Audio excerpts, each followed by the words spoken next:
So guys, today gagawa ako ng aking paboritong matcha frappuccino. Super fast and super easy lang to gawin. So dito sa blender, meron na akong maraming ice.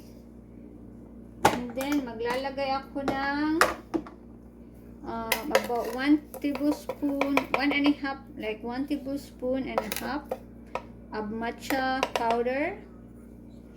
Yung matcha ko, di ko na siya dinidissolve. Diretso ko na siya nilalagay sa aking blender.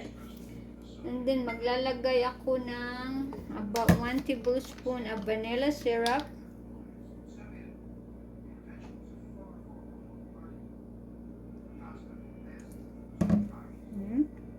And then, maglalagay tayo ng milk. About 3/4 cup of milk. And I'm using oat milk.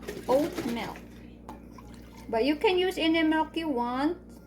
I just love using oat milk in every drink. Like most of the drinks I make, yung mga ginagawa kong magawa ako ng mga coffee drink like latte or frappuccino. Oat milk talaga yung ginagamit ko or evaporated milk.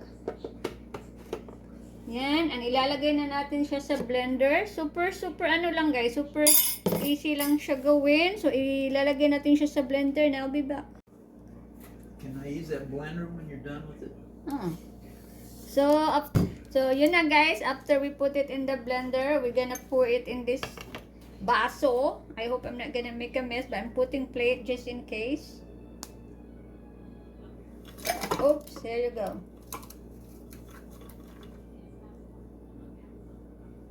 Oops, medyo na parami siguro yung yellow na lagay ko. Then maglalagay tayo ng whipped cream.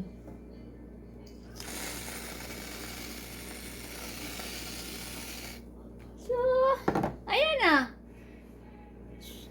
Sobrang dali lang niyang gawin. And this is our delicious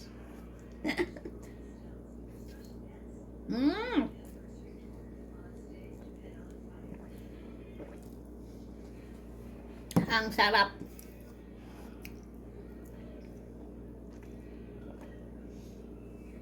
Oops. Ang sarap. Ito na yung ating matcha frappuccino. Masarap, sobrang sarap.